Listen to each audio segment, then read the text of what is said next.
अस्सलाम वालेकुम वरहमतुल्लाहि वबरकातुहू। आज हम सूरह बकरा की आयत नंबर 75 से शुरू करेंगे इंशाअल्लाह। मज़ीद वीडियो के लिए मेरे चैनल को सब्सक्राइब करें। बिस्मिल्लाहिर्रहमानिर्रहीम। अब क्या तुम ए मुसलमानों तवक्का रखते हो कि वो माने तुम्हारी बात? और उनमें एक फ़िरका था कि सुनता था अल्लाह का कलाम, फिर बदल डालते थे उनको जानबूझकर, और वो जानते थे। हक को बदल देना बहुत बड़ा जुर्म है। जो लोग सच को बदल देते हैं वो असल हदायत से दूर हो जाते हैं। मोमिन का काम हक को कबूल करना है, ना कि अपनी मर्जी के मुताबिक बदलना। कुरान जैसा वैसे ही मानना ही असल ईमान है। या अल्लाह हमें कुरान के असल पैगाम पर चलने की तौफीक दे और दिलों में सच्चाई पैदा कर दे, आमीन। ये आयत यहूदियों के बारे में नाज़िल हुई तो नबी सल्लल्लाहु अलैहि वसल्लम की बातों को सुनते मगर ईमान नहीं लाते थे। अल्लाह ने सहाबा इकराम से फरमाया, तुम ये उम्मीद ना रखो कि ये सब तुम्हारी बात मान लेंगे, क्योंकि इनकी पहली तारीख ही तकलीफ से बरी हुई है। वो साबका ज़माने में भी अल्लाह के कलाम तौरात में तब्दीली करते रहे। जब अपने नापसंदीदा हकाम देखते तो लफ्ज़ बदल देते, मानी बदल देते या छुपा देते। यानी जो कौम पहले से अल्लाह की किताब में तब्दीली करते रही हो वो कुरान को कैसे कबूल करेगी। बेफायदा उम्मीद तर्क करने की तालीम। सहाबा चाहते थे कि यहूदी इस्लाम कबूल करें, मगर अल्लाह ने बताया कि ये लोग ज़िद और हसद की वजह से हक नहीं मानेंगे। अल्लाह का कलाम सुन भी लेते थे। यहूदी उलमा तो तौरात की तिलावत करते थे, उसके मायने समझते थे, मगर फिर भी जानबूझकर अल्लाह के कलाम को बदल देते थे।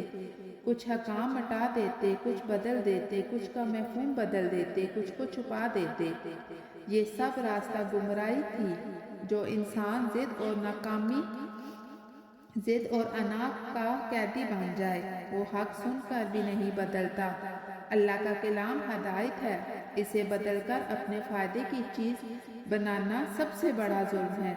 इल्म का असल फ़ायदा तब है जब इंसान इसे सच्चाई के साथ अपना ले।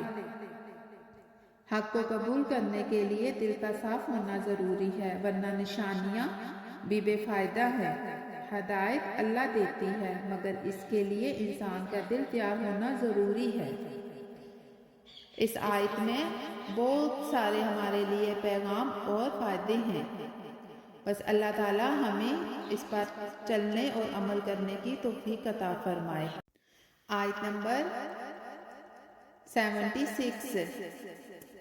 और जब मिलते हैं मुसलमानों से तो से कहते हैं हम मुसलमान हुए, और जब तन्हा होते हैं एक दूसरे के पास तो कहते हैं तुम क्यों कह देते हो उनसे जो जाहिर किया अल्लाह ने तुम पर, ताकि जुटलाए तुमको उससे तुम्हारे रब के आगे। क्या तुम नहीं समझते? मुनाफिक सामने ईमान पीछे इनकार। दो चेहरे रखने वाला कभी सच पर कायम नहीं रहता। ईमान का असल मियार तन्हाई और मजमा में एक जैसे रहना। अल्लाह सब कुछ जानता है, किसी से कुछ छुपा नहीं। अल्लाह हमें सच्चा ईमान अता करे और हर किस्म की मुनाफिकत से बचाए, आमीन या रब्बुल आलमीन। ये आयत यहूदियों के दौर बारे में नाजिल हुई। मुसलमानों के सामने आते तो कह देते थे हम भी ईमान वाले हैं, हम भी सही बात जानते हैं। लेकिन जब अपनी कौम में वापस जाते तो एक दूसरे से कहते मुसलमानों को वो बातें क्यों बताते हो जो हमारी किताब तौरात में लिखी हुई हैं। वो चाहते थे कि मुसलमानों इन दलाइल को ना जाने, ताकि क़यामत के दिन ये दलाइल उनके खिलाफ ना हो जाएं। यानी उनका मकसद सच्चाई छुपाना था। मुसलमानों के सामने ईमान का दावा वो सिर्फ ज़ाहिरी तौर पर कहते थे कि हम भी मानते, ताकि लोग समझें कि वो भी हक पर हैं। अपनी कौम के अंदर असल बात आपस में गिला करते कि मुसलमानों को तौरात की वो बातें क्यों बताते हो जिनसे इन्हें इस्लाम की सच्चाई समझ आती है, और वो इन्हीं دلیلوں کو قیامت میں ہمارے خلاف استعمال کریں گے۔ وہ جانتے تھے کہ قرآن اور نبی کی علامات تورات میں لکھی ہیں، لیکن وہ انہیں چھپاتے تھے۔ عقل استعمال نہ کرنا۔ آخر میں فرمایا، کیا تم عقل نہیں رکھتے؟ یعنی تم یہ سمجھتے ہی نہیں کہ سچائی چھپانے سے تمہارا نقصان ہی ہوگا؟ ہمیشہ سچ بولیں، حق چھپانے سے نقصان اپنا ہی ہوتا ہے۔ ایمان کا اصل حسن یہ ہے کہ انسان اندر اور باہر ایک جیسا ہو۔ جو شخص ہدایت کے راستے بتاتا ہے، اللہ اسے بلند کرتا ہے، اور جو شخص چھپاتا ہے وہ خود تباہ ہو جاتا ہے۔ اللہ کی کتاب کی نشانیوں کو کسی سے نہ چھپائیں، یہ دوسرے کے ایمان کا سبب بن سکتی ہیں۔ عقل والا وہ ہے جو حق کو دیکھ کر فوراً قبول کر لے۔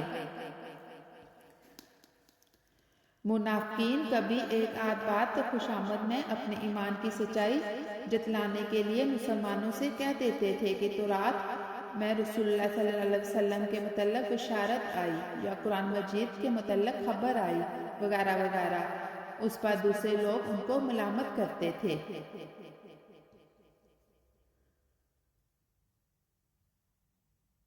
یہ تھا آج کا ہمارا سبق۔ اللہ تعالیٰ ہمیں قرآن کے ساتھ جڑے رہنے کی توفیق عطا فرمائے، اور ہمیں اس پر عمل کرنے کی بھی توفیق عطا فرمائے۔ انشاءاللہ اگلی ویڈیو کے ساتھ ایک نئے سبق کے ساتھ حاضر ہوں گے۔ تب تک کے لیے اللہ حافظ۔ جزاکم اللہ خیر۔